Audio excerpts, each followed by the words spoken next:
Je veux un mariage libre. Il est temps pour moi d'explorer de vrais hommes, a exigé ma femme. D'accord, ai-je répondu. Puis, elle a perdu les pédales quand notre voisine, une femme superbe, a commencé à s'intéresser à moi. Des mois plus tard, les papiers du divorce ont été le coup de grâce. Salut à tous, avant de passer à la vidéo d'aujourd'hui, j'ai besoin de votre aide. Nous avons remarqué que la chaîne perd un peu de vitesse, et s'abonner est l'un des meilleurs moyens de nous soutenir. C'est rapide, c'est gratuit, et cela nous aide à continuer à vous proposer du contenu génial. Votre soutien représente énormément pour nous. Continuons à faire grandir cette chaîne ensemble. Merci beaucoup. Maintenant, commençons la vidéo. Salut, Reddit. Ma femme voulait une relation libre, et elle s'est jetée directement dans les bras d'autres gars. Ensuite, elle a pété les plombs quand la voisine qu'elle a toujours détestée s'est mise à flirter avec moi. Je lui ai dit, je ne fais que ce que tu voulais. Elle a répliqué, c'est différent. Ça ne compte pas si c'est quelqu'un que nous connaissons. Alors, j'ai arrêté de discuter, et j'ai joué le jeu sur le long terme. Je l'ai laissé s'amuser. Pendant ce temps, j'ai tout sécurisé, et j'ai planifié mon départ. Voici comment les choses se sont passées. Je, 36e, suis routier longue distance depuis 12 ans. C'est bien payé, si la solitude ne vous dérange pas. Jusqu'à récemment, je pensais que mon mariage avec Jen, 35F, était tout à fait correct. Nous sommes ensemble depuis 10 ans, mariés depuis 7 ans. J'ai acheté ma maison avant que nous ne soyons mariés, une propriété de 3 chambres et 2 salles de bain, construite dans les années 90, mais je l'ai payée 210,000 $ en 2015, et aujourd'hui, elle en vaut près de 450,000. Quand nous nous sommes mis ensemble, au début, Jen semblait apprécier ma stabilité. Je partais pendant plusieurs jours sur les routes, puis je rentrais à la maison pour quelques jours.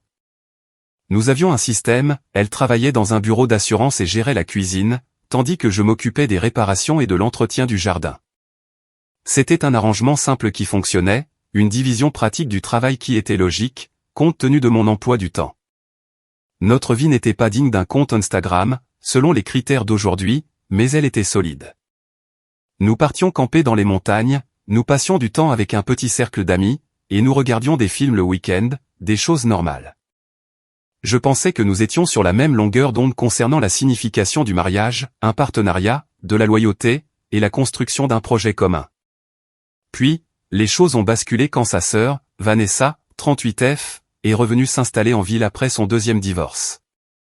Vanessa a été divorcée 2 fois, toujours à la poursuite d'un nouveau gars, ou d'une nouvelle expérience de vie. C'est le genre de femme qui publie des citations inspirantes sur les réseaux sociaux, alors que sa vie est un véritable désastre.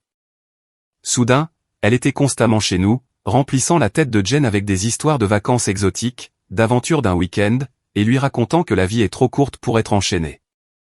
Je n'étais pas aveugle. J'ai vu les changements se produire, en temps réel. Jen est passée d'une femme satisfaite de notre vie à quelqu'un qui agissait soudainement comme si elle passait à côté d'une grande aventure. Elle a commencé à suivre toutes ces influenceuses, lifestyle, des femmes de 30 ou 40 ans avec des quantités suspectes de temps libre et d'argent, qui voyageaient constamment à Bali, ou ailleurs. J'ai commencé à remarquer des changements chez Jen après cela. Des petites choses au début, des plaintes concernant notre routine ennuyeuse, et des commentaires sur le fait que je ne comprendrais pas certaines choses parce que je ne suis qu'un routier.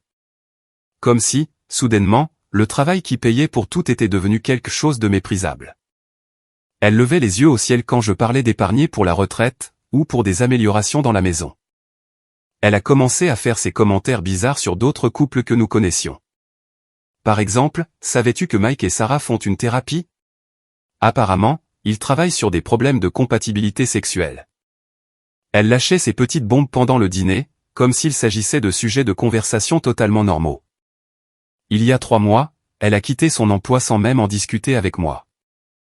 J'ai besoin de me trouver, Dave, a-t-elle annoncé un soir, alors que j'étais épuisé par un trajet de 14 heures. Ce boulot dans les assurances tue mon âme. Je suis faite pour plus que ça. J'étais trop fatigué pour discuter, alors j'ai simplement demandé, quel est le plan? Un autre travail? Des études? Des questions raisonnables, selon moi. J'ai besoin de temps pour explorer mes options, a-t-elle dit, comme si elle était une jeune diplômée au lieu d'une femme de 35 ans avec des factures à payer. J'ai réfléchi à quelque chose qui me permettrait de m'exprimer. T'exprimer avec l'argent de quelqu'un d'autre, ai-je pensé, sans le dire. Nous avions assez d'épargne pour la soutenir un peu, et je me suis dit que, peut-être, un peu de repos l'aiderait à se remettre à plat. Mais apparemment, cela signifiait faire défiler Instagram et retrouver Vanessa pour des brunchs interminables, pendant que j'étais sur la route. Notre accord sur le partage des responsabilités? Disparu. Je rentrais à la maison et je trouvais une maison sale, pas de nourriture, et elle me prenait de haut quand je le mentionnais. La vaisselle s'empilait dans l'évier, et le linge n'était pas touché. Pendant ce temps, elle avait bizarrement trouvé le temps d'acheter de nouveaux vêtements et de se faire les ongles 2 fois par semaine. Le pire n'était même pas le désordre, c'était d'entrer dans ma propre maison et de me sentir comme un visiteur, comme si j'interrompais sa vraie vie. Elle était au téléphone avec Vanessa ou un nouvel ami, et elle me jetait ce regard du genre « Oh, tu es de retour », avant de reprendre sa conversation. Les tâches ménagères sont au-dessous de moi, elle a réellement dit ça une fois, quand j'ai demandé si elle pouvait au moins remplir le lave-vaisselle. C'est tellement restrictif pour mon épanouissement. Je n'en ai pas fait toute une histoire. J'ai simplement commencé à tout faire moi-même, cuisiner mes repas, nettoyer, faire ma lessive, tout en travaillant plus de 60 heures par semaine sur la route. Mais j'ai commencé à me détacher mentalement. Je passais plus de temps avec mes potes au garage, là où nous travaillons sur des voitures de collection. J'ai cette Camaro de 67 que je restaure depuis des années. Rien ne vide la tête comme travailler sur un vieux moteur. On n'a pas besoin de deviner ce qui ne va pas, on diagnostique, on répare, et ça marche à nouveau. Si seulement les relations étaient aussi simples. Ensuite, les disputes sont devenues plus fréquentes. Je soulignais qu'elle ne contribuait plus à rien, elle me traitait de contrôlant et d'auteur de violence financière. Je mentionnais notre accord initial, elle répondait que les accords évoluent et que je devais vivre avec mon temps. Je l'interrogeais sur sa recherche d'emploi, et elle m'accusait de ne pas soutenir son voyage personnel. J'en étais donc là, rentrant d'un trajet de 3 jours, pensant que c'était un mardi comme les autres. Jen m'a demandé de m'asseoir dans le salon. Elle avait ce regard, celui de quelqu'un qui s'apprête à lâcher une bombe. Dave, a-t-elle commencé, en faisant tourner son verre. J'ai beaucoup réfléchi à nous deux. Mon estomac s'est serré, mais j'ai gardé un visage neutre. Je pense qu'il est temps pour nous d'explorer, a-t-elle finalement dit, avec un visage de marbre. Explorer, ai-je demandé, en gardant une voix calme. Explorer quoi? Les parcs nationaux? Elle m'a lancé un soupir d'impatience. Non, Dave. Avec d'autres personnes. Un mariage libre. Mon cerveau a court-circuité. C'était Jen, ma Jen, la femme qui, autrefois, devenait jalouse si je mentionnais qu'une caissière d'air de repos était sympathique. Maintenant, elle propose tranquillement d'aller coucher avec d'autres gens, comme si elle suggérait d'essayer un nouveau restaurant. Attends, tu es sérieuse, fut tout ce que je pus articuler. Oui, tout à fait, a-t-elle dit, avec une excitation bizarre dans la voix. Je pense que cela pourrait être vraiment libérateur pour nous. Apporter une nouvelle étincelle. Nous pourrions tous les deux vivre de nouvelles choses, rencontrer de nouvelles personnes. Pas de secret. Tout est transparent. Ce mariage est tellement restrictif. Je veux explorer d'autres horizons. Ma première réaction a été la colère, suivie par un calme étrange et froid. Donc, tu veux coucher avec d'autres gars? Tromper, sans avoir à dire que tu veux tromper, ai-je dit d'un ton plat. Ce n'est pas seulement ça, a-t-elle bégayé. C'est une question de liberté et de croissance pour nous deux. Je veux voir d'autres hommes, tu sais, des hommes plus intéressants. Intéressants, ai-je dit. Comme ce moniteur de CrossFit dont Vanessa et toi n'arrêtez pas de parler? Son visage a rougi. Bingo. Elle mentionnait ce type, Matt, depuis des semaines. À quel point son parcours était inspirant, comment il avait quitté son job en entreprise pour devenir coach sportif, comment il était, vraiment en train de se connecter avec son moi authentique. Son moi authentique. Quoi que cela puisse bien vouloir dire. Nous nous sommes disputés pendant environ 1 heure. Les points habituels, elle voulait des expériences, je soulignais que les vœux de mariage signifiaient quelque chose. Elle disait que j'étais coincé dans une pensée patriarcale. Je lui rappelai qu'elle valorisait autrefois la loyauté. Elle tournait en boucle, utilisant tous ces mots à la mode, modèle de relations évolutifs, non-monogamie éthique, élargir notre capacité de connexion, comme si elle avait avalé un livre de développement personnel. Pendant ce temps, moi, je pensais aux mensualités du prêt et aux risques de maladies sexuellement transmissibles. Finalement, j'ai simplement arrêté de discuter, et j'ai décidé de jouer le jeu sur le long terme. D'accord, Jen, ai-je dit. Jen a cligné des yeux. D'accord? Juste d'accord? Ouais, ai-je dit. Si c'est ce que tu veux, faisons-le. Elle ressemblait à quelqu'un qui s'était préparé pour une guerre et qui voyait soudain l'ennemi se rendre, méfiante, mais soulagée. Laisse-la croire qu'elle a gagné. Cela rendrait les prochaines étapes plus faciles. L'expression choquée de Jen s'est rapidement transformée en un sourire suffisant. Waouh! Je ne pensais pas que tu serais aussi ouvert d'esprit. Elle sautillait presque. Ça va être génial pour nous, Dave. Nous devrions fixer quelques règles de base. J'ai hoché la tête. Bien sûr. À quoi pensais-tu? Elle s'est lancée immédiatement. Eh bien, nous devrions être honnêtes sur les personnes que nous voyons. Pas de mensonges, ni de cachotterie. Et nous devrions toujours rester prioritaires l'un pour l'autre, comme garder des soirées en amoureux, par exemple. C'est logique, ai-je dit. Et peut-être devrions-nous commencer par des choses décontractées. Rien de sérieux, ni d'émotionnel avec d'autres personnes. Je continuais de hocher la tête, en la regardant poser ce cadre auquel elle avait manifestement réfléchi depuis des semaines. Elle avait probablement déjà le gars du CrossFit en vue. Il liquait toutes ses publications sur Instagram. Subtil. Quand comptais-tu commencer, ai-je demandé. Elle a détourné le regard. Eh bien, il y a une soirée organisée par la salle de sport, demain soir. Évidemment. Vas-y, ai-je dit. De toute façon, j'ai un trajet de 3 jours qui commence demain. Elle était confuse, et semblait presque déçue que ce soit si facile. Elle avait clairement répété des arguments dans sa tête, s'attendant à ce que je me batte plus fort, peut-être même qu'elle le souhaitait. Les 6 semaines suivantes furent incroyables. Jen s'est plongée dans son nouveau style de vie avec enthousiasme. Je répondais par de simples messages comme « d'accord » ou « amuse-toi bien ». Je n'ai jamais demandé de détails. Cela la rendait folle que je ne sois pas jaloux. C'était comme regarder quelqu'un vivre un fantasme dont il s'était convaincu qu'il était sophistiqué et évolué, alors qu'en réalité, il s'agissait simplement de vouloir coucher avec quelqu'un de nouveau, tout en gardant son doudou de sécurité à la maison. Pendant ce temps, je mettais tranquillement de l'ordre dans mes affaires. J'ai appelé ma banque et j'ai ouvert un nouveau compte dans un établissement différent. J'ai commencé à y transférer de petites sommes, rien de suspect, juste assez pour me constituer un filet de sécurité. J'ai documenté tout ce qui se passait dans notre mariage dans un fichier protégé par mot de passe, et j'ai pris rendez-vous pour une consultation avec un avocat spécialisé dans les divorces, lors d'un de mes longs trajets. Je me suis aussi remis sérieusement au sport. J'ai commencé des exercices de musculation lourds, j'ai ajouté du cardio, j'ai perdu 7 kilos de graisse, et j'ai commencé à gagner du muscle. J'ai commencé à mieux prendre soin de moi de manière générale. Je me suis dit que si je redevenais célibataire, autant être la meilleure version de moi-même. L'avocat, Mike, avait déjà tout vu. Cas classique, a-t-il dit après que j'ai expliqué la situation.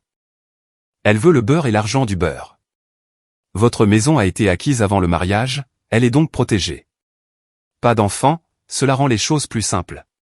Continuez à tout documenter, et ne l'affrontez pas encore. Mike était un homme pragmatique, d'une 50aine d'années, lui-même divorcé 2 fois, assez ironiquement. Il disait que ses propres expériences le rendaient meilleur dans son travail. Il pouvait repérer les schémas parce qu'il les avait vécus. Les femmes comme votre épouse, disait-il en s'appuyant sur son dossier, pensent avoir tout compris. Elles croient pouvoir avoir la liberté du célibat avec la sécurité du mariage. Ça ne marche pas comme ça. J'ai suivi ses conseils, j'ai fait profil bas, j'ai laissé Jen s'amuser, et je me suis discrètement préparé à l'inévitable. Environ 2 mois après le début de cet arrangement, le vent a tourné. Il y a une voisine, Amanda, 35F, qui vit 2 maisons plus loin, elle est magnifique, du genre prof de fitness, toujours en pantalon de yoga. Pendant des années, elle avait été, trop amicale, avec moi selon Jen, qui avait fait des commentaires jaloux à ce sujet. Amanda discutait parfois avec moi quand je travaillais sur mon camion dans l'allée, des choses simples, les voitures, les potins du quartier. J'étais toujours resté strictement courtois, par respect pour mon mariage.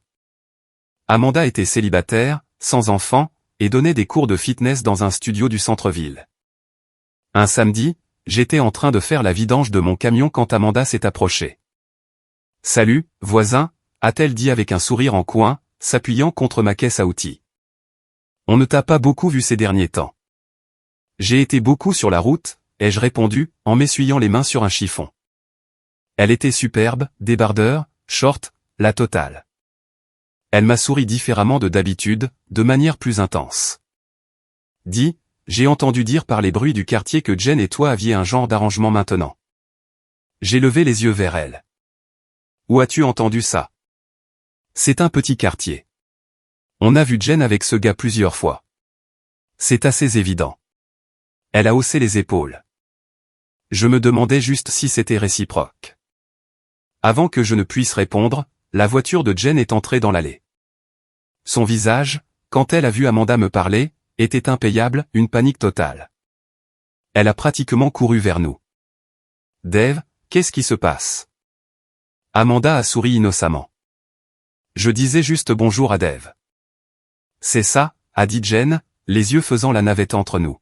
« Dave, on peut se parler à l'intérieur une minute. » À peine avions-nous passé la porte qu'elle a explosé. « C'était quoi ce bordel ? Toi et Amanda. » Nous discutions, tout simplement, ai-je dit calmement. Comme nous le faisons depuis des années. Ne joue pas au plus bête. Elle te déshabillait pratiquement du regard. J'ai haussé un sourcil. Et en quoi est-ce un problème ? Parce que c'est Amanda. La femme dont je te dis depuis des années qu'elle a un faible pour toi. Je me suis appuyé contre le comptoir. Je pensais que nous avions un mariage libre maintenant. N'est-ce pas ce que tu voulais explorer ? Son visage est passé par 5 émotions différentes. C'est différent. Amanda est quelqu'un que nous voyons tout le temps. Ce serait bizarre, et compliqué. Donc, ton moniteur de CrossFit, c'est bien, mais ma voisine, non. Intéressant. Ce n'est pas la même chose, a-t-elle insisté. Matais. C'est juste occasionnel. Pas d'émotion. Et tu sais qu'Amanda ne serait pas occasionnelle parce qu'elle a un truc pour toi depuis toujours. Elle voudrait plus. Jen criait presque maintenant. Je restais parfaitement calme. Donc, ton problème n'est pas que je puisse coucher avec quelqu'un d'autre. Ton problème, c'est que ce soit quelqu'un qui m'apprécie vraiment. Ce n'est pas ce que j'ai dit. C'est exactement ce que tu as dit, Jen. Tu es d'accord pour que j'aie des rapports sexuels sans importance avec des inconnus, mais Dieu nous préserve que je me connecte avec quelqu'un qui pourrait réellement tenir à moi. La dispute a duré des heures. Sa position changeait sans cesse, d'abord, Amanda était hors limite parce qu'elle était une voisine, ensuite, parce qu'elle était l'ennemi de Jen, ce que j'ignorais, puis, parce que les mariages libres devaient concerner des nouvelles expériences, et non de vieux coups de cœur. Finalement, je suis simplement sorti pour aller au garage. J'ai passé le reste de la journée à travailler sur ma voiture de collection. Cela m'a donné du temps pour réfléchir. Les semaines suivantes furent tendues. Jen continuait son exploration avec Matt le coach de CrossFit, et apparemment un autre gars rencontré dans un bar. Pendant ce temps, j'étais sous surveillance. Elle rentrait parfois tôt à l'improviste quand je ne travaillais pas. Elle a commencé à fouiller dans mon téléphone quand elle pensait que je dormais, et a même essayé de trouver le mot de passe de mon nouveau compte email. Je ne lui ai rien laissé trouver, ce qui n'a fait qu'accroître sa paranoïa. Plus le coffre au trésor était vide, plus elle était convaincue que j'avais caché les vrais biens ailleurs. Une projection classique, elle agissait de manière louche, donc je devais forcément l'être aussi. Je me suis concentré entièrement sur mon amélioration personnelle. J'allais à la salle 5 jours par semaine désormais. J'ai commencé à lire des livres sur la finance et l'investissement pendant mes longs trajets. J'ai renoué avec de vieux amis que j'avais perdus de vue pendant mon mariage. J'avais à nouveau de vrais loisirs. J'étais honnêtement dans la meilleure forme de ma vie, passant de 98 à 84 kilos, et soulevant plus lourd au développé couché que dans ma vingtaine. Il y a quelque chose de thérapeutique à pousser des poids lourds quand on sent que sa vie nous échappe. On ne peut pas réparer son mariage? Au moins, on peut ajouter un disque de plus sur la barre. L'avocat spécialisé dans les divorces est devenu mon confident officieux. Je l'appelais pendant les longues portions d'autoroute, je le tenais au courant des derniers développements, et il me rappelait de garder le cap, tout documenter, ne pas engager le combat, et la laisser creuser sa propre tombe. Puis, Amanda a fait monter les enchères. Elle m'a envoyé un SMS un après-midi, on fait un petit barbecue ce week-end, juste quelques voisins. Tu devrais passer. Jen aussi, bien sûr. J'ai montré le SMS à Jen. J'ai cru qu'elle allait littéralement exploser. On n'y va pas, a-t-elle tranché. Elle essaie juste de se rapprocher de toi. Peut-être que j'ai envie d'y aller, ai-je dit calmement. De la bonne nourriture, les voisins, des interactions sociales normales. Pendant que tu dévoreras Amanda des yeux dans son bikini? Je ne pense pas, non. C'est fascinant de voir que tu peux aller à de vrais rendez-vous avec d'autres hommes, mais que je ne peux pas assister à un barbecue de quartier. C'est différent, et tu le sais très bien. Différent en quoi, exactement? Elle ne pouvait pas l'expliquer sans admettre son hypocrisie. Elle se contentait de répéter que c'était différent et que je faisais preuve d'une mauvaise foi délibérée. Je suis allé au barbecue quand même. Jen a refusé de venir. C'était exactement ce qu'Amanda avait dit, juste quelques voisins, de la bonne nourriture, des boissons, tout à fait innocent. Amanda et moi avons discuté, mais rien d'inapproprié ne s'est produit. L'un des autres voisins, un homme plus âgé nommé Frank, qui vivait dans le quartier depuis toujours, m'a pris à part à un moment donné. J'ai entendu parler de ta situation, a-t-il dit en me tendant un verre. J'ai traversé quelque chose de similaire avec ma première femme en 92.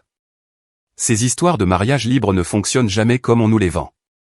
Quelqu'un a toujours une idée derrière la tête. Frank avait ce visage buriné qui semblait avoir tout vu. Un vétéran du Vietnam, retraité maintenant, mais toujours bâti comme quelqu'un capable de se défendre. C'est le genre de gars qui vous donnerait sa chemise, mais qui n'hésiterait pas à vous dire quand vous vous comportez comme un idiot. Comment ça s'est terminé pour vous, ai-je demandé. Il a ricané. Je l'ai surprise avec mon soi-disant meilleur ami. Il s'est avéré que la partie libre n'était que pour elle, pas pour moi. Un grand classique de l'arnaque. Il a bu une gorgée de son verre. J'ai divorcé. J'ai perdu la maison parce que je n'y connaissais rien à l'époque. Mais c'est la meilleure chose qui me soit arrivée. J'ai épousé Hélène 6 ans plus tard. On est ensemble depuis 30 ans maintenant. Quand je suis rentré, Jen m'attendait. Est-ce que tu l'as censuré? Pardon? Amanda. Est-ce que tu l'as censuré? Ne me mens pas. Attends, pourquoi est-ce que ce serait un problème pour toi? N'avons-nous pas ouvert notre mariage? Le problème, c'est Amanda. Elle bouillonnait. Elle a vérifié mes vêtements pour voir s'ils sentaient le parfum. Qu'est-ce que tu fabriques? Sérieusement, tu me renifles? L'ironie était si forte qu'on aurait pu la couper au couteau.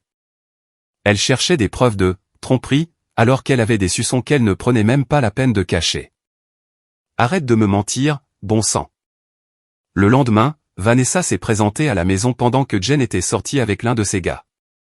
Elle était passée par là, par hasard. Dave, a-t-elle dit, en entrant sans attendre d'invitation. Il faut qu'on parle. De quoi, ai-je demandé, sans prendre la peine de me lever du canapé. De ce que tu fais à Jen. Elle est dans tous ses états. J'ai carrément ri. Ce que je fais à Jen? C'est l'hôpital qui se moque de la charité. Elle voulait ouvrir la relation pour améliorer les choses entre nous, pour mettre du piment, pas pour que tu te jettes sur la première paire de fesses qui montre de l'intérêt. Intéressant, ai-je dit. Vanessa s'est assise sans y être invitée. Jen tient à toi. Elle essaie juste de se trouver. Point dans les lits d'autres gars. Ne sois pas vulgaire. C'était censé être une expérience de croissance mutuelle. Mutuelle, ai-je répété. Alors pourquoi est-ce un problème si je vais à un barbecue de quartier? Parce que tes intentions n'étaient pas pures. Tu essayais de blesser Jen en mangeant un hamburger. Vanessa a soupiré de manière dramatique. Tu fais l'exprès de ne pas comprendre. Jen sait qu'Amanda a un faible pour toi depuis des années. C'est un manque de respect. Et Jen qui se tape Matt du CrossFit, ce n'est pas un manque de respect? C'est différent. C'est juste physique. Il n'y a pas d'histoire entre eux. Même bêtise, messagère différente. Je me suis levé. Vanessa, avec tout le respect que je te dois, c'est-à-dire aucun, cela se passe entre Jen et moi. Tu l'as encouragé à se trouver et à ouvrir notre mariage. Ne fais pas l'étonner si ça ne se passe pas exactement comme tu l'avais imaginé. Ce soir-là, Jen a tenté une approche différente.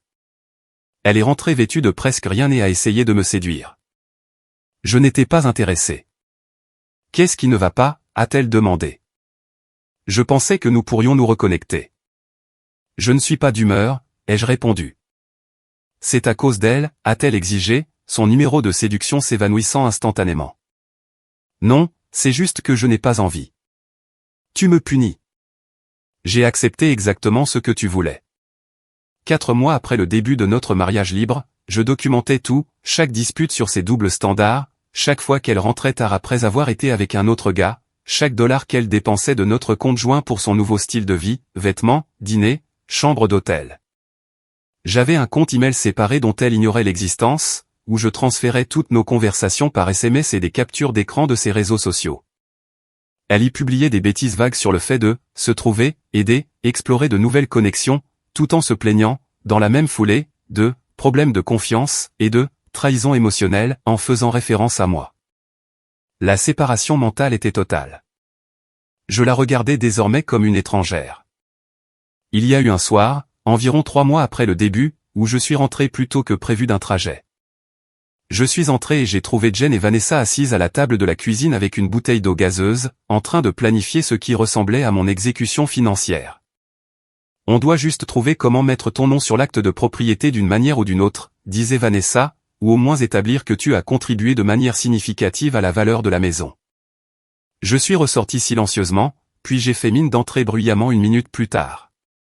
Elles ont changé de sujet immédiatement, mais le mal était fait. Ce n'était pas seulement 2 sœurs explorant des structures relationnelles modernes, c'était un effort coordonné pour me dépouiller de tout ce que je possédais. Mon avocat construisait un dossier solide.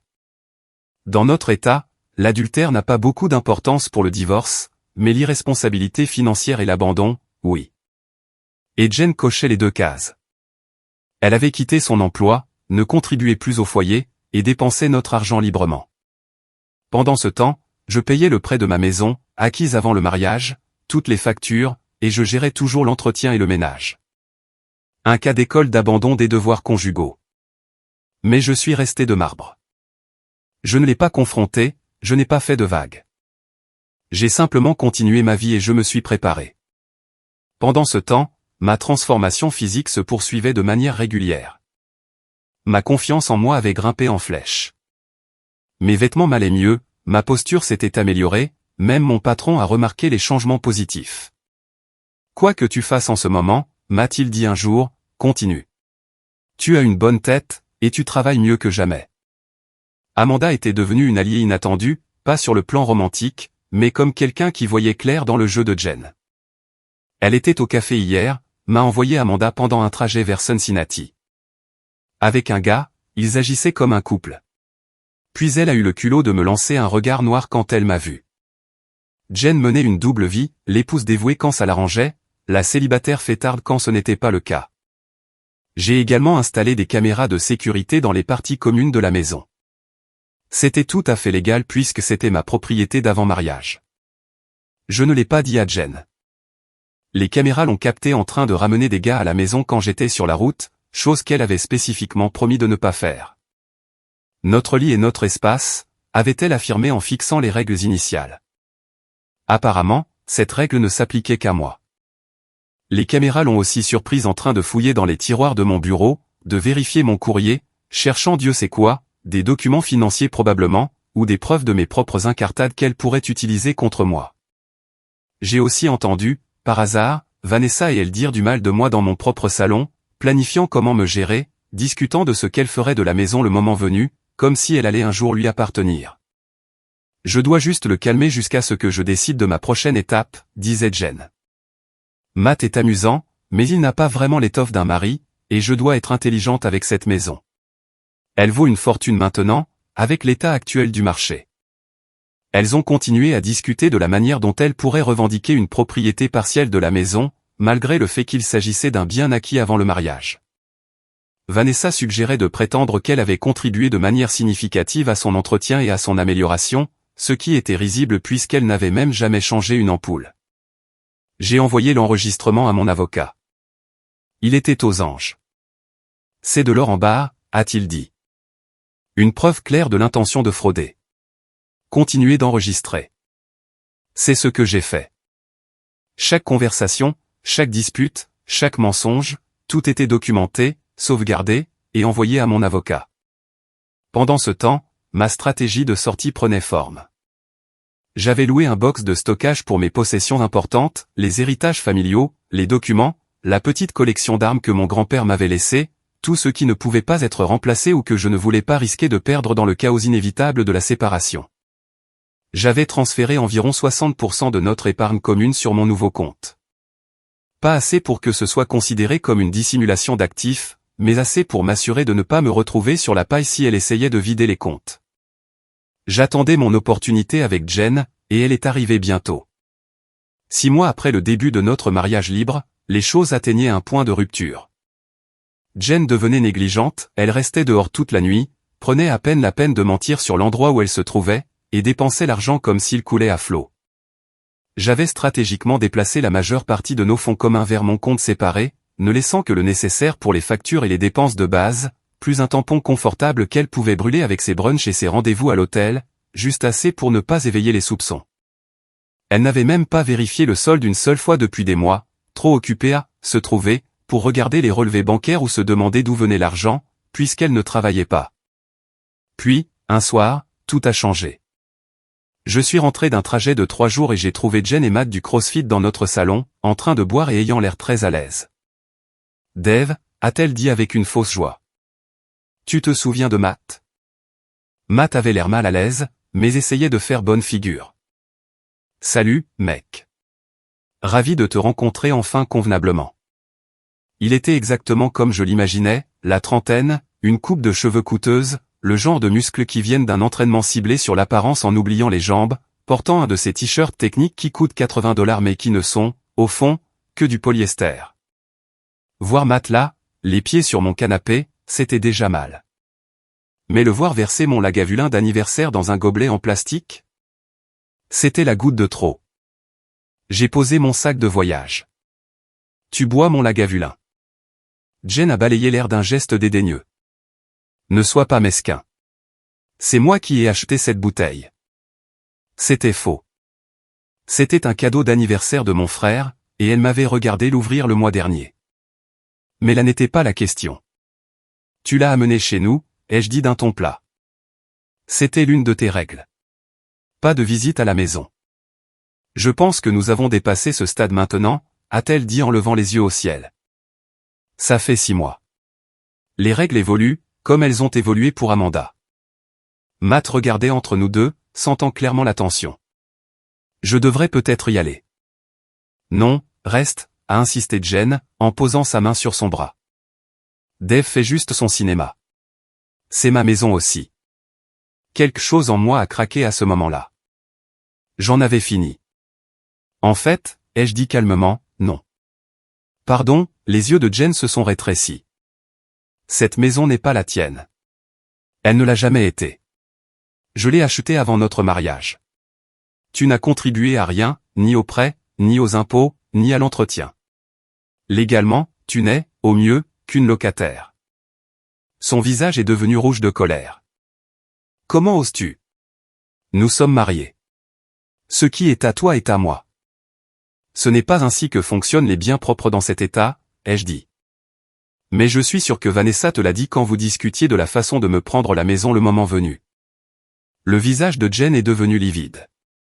Matt avait l'air de vouloir s'enfoncer sous terre. De quoi parles-tu, a-t-elle bégayé. Je vous ai entendu. Toi et Vanessa, en train de planifier votre prochain coup, discutant de la façon de réclamer ma maison, me traitant de pigeon. Tu m'espionnais, a-t-elle hurlé. Je ne t'espionnais pas.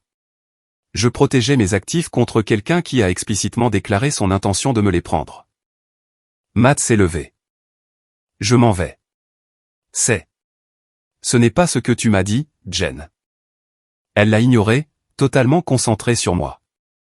Tu as tout planifié depuis le début. Tu as accepté ce mariage libre, juste pour me piéger.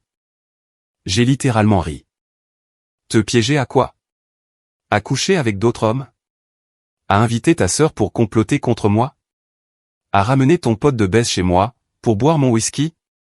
Oui, quel piège élaboré, en effet.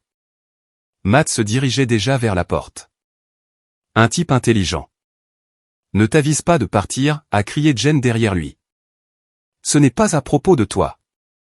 Mais il était déjà loin. Au moins, il avait assez de bon sens pour reconnaître une situation désastreuse quand il en voyait une. Jen s'est retournée vers moi. Tu as tout gâché. Ça fonctionnait très bien jusqu'à ce que tu deviennes possessif et bizarre. Ça fonctionnait bien pour qui, exactement? Toi, tu peux t'envoyer en l'air pendant que je travaille 60 heures par semaine pour tout payer. Tu peux amener des hommes chez moi, alors que je ne peux même pas parler à une voisine sans être accusé de tromperie. C'est ça, ta définition de bien fonctionner? Je n'ai jamais trompé. Nous avions un accord. Un accord que tu changeais unilatéralement dès que ça t'arrangeait. Elle a essayé un autre angle, soudainement les larmes aux yeux. J'avais juste besoin de me trouver, Dave. J'étais perdu. Ça n'a jamais été parce que je ne t'aimais plus. Garde tes salades, ai-je dit. Je t'ai regardé et te trouvé pendant 6 mois. Il s'avère que ce que tu as trouvé, c'est que tu aimes coucher avec d'autres gars tout en ayant un fournisseur stable à la maison. Eh bien, cet arrangement est terminé. Qu'est-ce que ça veut dire, a-t-elle demandé, soudainement méfiante. Ça veut dire que j'en ai fini. Ça fait des mois que j'en ai fini. J'attendais juste le bon moment. Le bon moment pourquoi, sa voix s'était faite toute petite. Pour mettre fin à cette farce de mariage. Elle m'a dévisagé. Puis, son expression s'est durcie. Très bien, si c'est ce que tu veux. Mais ne crois pas que je vais partir sans rien. Je connais mes droits. La moitié de cette maison est à moi. La moitié de ta retraite. La moitié de tout. J'ai souri. On verra bien. J'ai dormi dans un motel ce soir-là. Dès le matin, j'étais au téléphone avec mon avocat. C'est le moment, lui ai-je dit. Elle a ramené un de ses gars chez moi, et il buvait mes alcools. Il était prêt.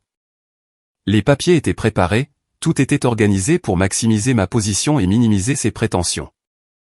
Je suis repassé à la maison pour prendre un autre lot de vêtements avant de reprendre la route. Jen m'attendait, comme si elle était restée là toute la nuit, les yeux rouges, un chignon mal fait, et, bien sûr, Vanessa rôdait à proximité comme son chien d'attaque personnel. Elle voulait soudainement se montrer, civilisée. Jen voulait discuter des prochaines étapes. Apparemment, elle et Vanessa avaient déjà commencé à repérer des avocats spécialisés. Le plan, désormais, était de faire cela, à l'amiable, selon leurs propres termes.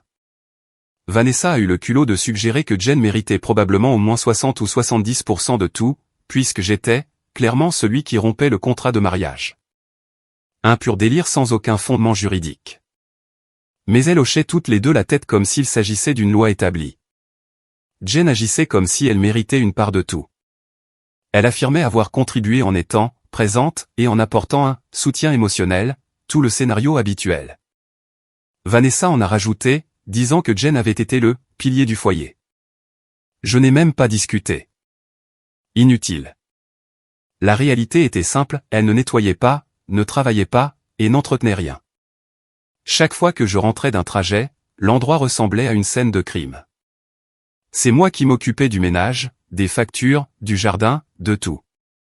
Cite-moi une seule chose que tu as faite ces 6 derniers mois, ai-je dit calmement. Silence. Elle n'a pas pu citer une seule chose utile qu'elle avait accomplie durant les 6 derniers mois. Sa défense se résumait au travail émotionnel, et à un baratin vague sur sa présence et ses ondes. Voici ce qui va se passer, ai-je dit, en fermant mon sac. Je pars pour mon trajet prévu. Quand je reviendrai dans 3 jours, je m'attends à ce que tu aies pris tes dispositions pour déménager. Quoi? Je ne vais nulle part, a déclaré Jen. C'est aussi ma maison. Non. Et je pense que tu verras que les tribunaux sont d'accord avec moi. On verra bien, a dit Vanessa d'un air suffisant. Mon amie Rachel est avocate. Les épouses obtiennent la moitié, peu importe le nom sur l'acte. Ton amie Rachel a l'air d'être une très mauvaise avocate, ai-je répondu. Mais vas-y, engage-la. Ça me rendra la tâche plus facile. Je les ai laissées là, toutes deux convaincues qu'elles tenaient les cartes en main. Ce délire était presque triste. 3 jours sur la route m'ont permis de me préparer à la suite. Mon avocat a déposé les papiers du divorce, détaillant l'abandon des devoirs conjugaux par Jen, son irresponsabilité financière, et ses déclarations explicites d'intention de me frauder sur mes biens propres. Il a également demandé une audience d'urgence concernant l'occupation de la maison, en utilisant les images de surveillance montrant Jen ramenant un autre homme au domicile comme preuve que sa présence continue serait préjudiciable au bien-être et à la propriété du demandeur.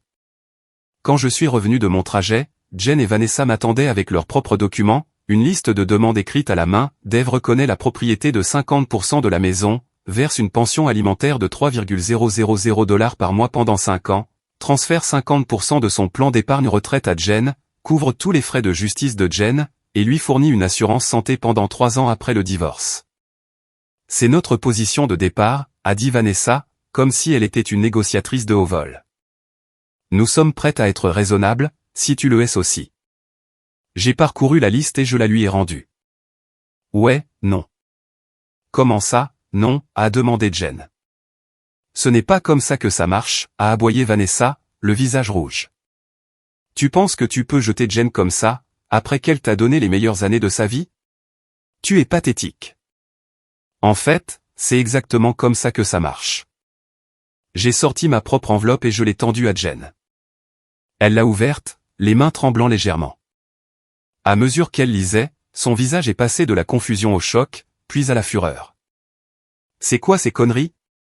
Ce sont des mensonges, a-t-elle hurlé. Tout est documenté. Tu as été officiellement signifié, ai-je dit calmement. Sa voix est montée d'un octave. Tu m'enregistrais? C'est parfaitement légal ici, et très instructif, surtout tes conversations avec Vanessa sur la façon de me prendre ma maison le moment venu. Vanessa a arraché les papiers, les parcourant frénétiquement. Ça ne tiendra jamais. La maison est un bien matrimonial, peu importe quand tu l'as acheté. Pas dans cet état. Pas avec un historique documenté de séparation financière, et une contribution de sa part s'élevant à exactement $0 pour le prêt ou l'entretien. Tu ne peux pas me mettre à la porte de ma propre maison, Jen était presque hystérique. Elle n'a jamais été la tienne. Et oui, je peux le faire, et je vais le faire. Je vais me battre, a-t-elle menacé. Je dirai à tout le monde ce que tu as fait, comment tu m'as piégé. Je t'en prie, fais-le. Elle s'est mise à pleurer alors, de ces sanglots manipulateurs qu'elle avait perfectionnés au fil des ans. Ceux qui, autrefois, me faisaient céder, m'excuser, abandonner. Plus maintenant. Tu as jusqu'à demain après-midi pour emballer tes affaires essentielles, ai-je dit. Le tribunal t'accordera probablement quelques semaines pour retirer le reste de tes biens. Sous surveillance. Ce n'est pas fini, a sifflé Vanessa, en prenant Jen par l'épaule. Tu as raison, ai-je acquiescé. Mais on est plus proche de la fin que tu ne le crois. Le juge a tranché en ma faveur. Comme prévu, l'épreuve était accablante. Jen a eu 30 jours pour déménager ses affaires, mais n'a pas été autorisée à vivre dans la maison pendant la procédure de divorce. Elle s'est installée chez Vanessa, qui s'est rapidement lassée d'avoir sa sœur comme invitée permanente. Il s'avère que vivre avec quelqu'un qui ne contribue à rien n'est pas si amusant quand c'est vous qui payez les factures. En 2 semaines, elle se disputait constamment. Mon avocat m'avait mis en contact avec un conseiller financier qui m'a aidé à protéger mes avoirs pendant le divorce. Nous avons documenté chaque centime que j'avais gagné, chaque investissement que j'avais fait, et chaque facture que j'avais payée pendant le mariage, créant un dossier en béton prouvant que Jen n'avait aucun droit sur tout cela.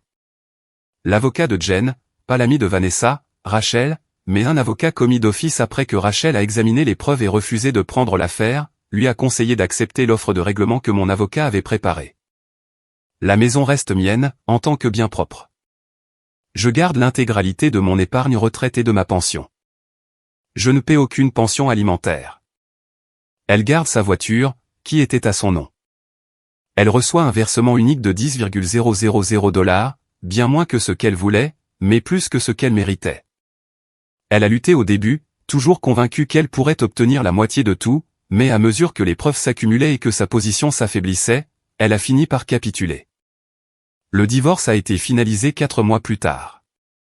Le jour où elle est venue chercher ses dernières affaires, elle a tenté un dernier coup de poker. Son maquillage était étalé, elle avait l'air de ne pas avoir dormi depuis une semaine, et ses cheveux étaient attachés en ce chignon typique de celle qui fait une dépression. Apparemment, Vanessa l'avait mise à la porte. Le bruit courait qu'elle se disputait sans arrêt. Matt du CrossFit, lui, avait disparu de la circulation. « Je t'aime toujours, Dave », a-t-elle dit, debout dans l'entrée de ce qui était désormais, fermement, ma maison à nouveau. Nous pourrions recommencer à zéro. J'ai compris la leçon. Je l'ai simplement regardé. Non, Jen. Ce n'est pas juste. J'ai fait une erreur. Au revoir, Jen, ai-je dit, en fermant la porte alors qu'elle partait. C'était il y a 6 mois. Le divorce est définitif maintenant. J'ai gardé tout ce qui comptait, ma maison, mon camion, ma dignité. J'ai croisé Amanda au magasin de bricolage la semaine dernière. Nous avons pris un café ensemble après. Rien de sérieux, juste une discussion. Elle m'a demandé si j'étais prêt à faire de nouvelles rencontres. Je lui ai dit que je préférais rester célibataire pour le moment. La vie continue, et elle est bien meilleure qu'avant.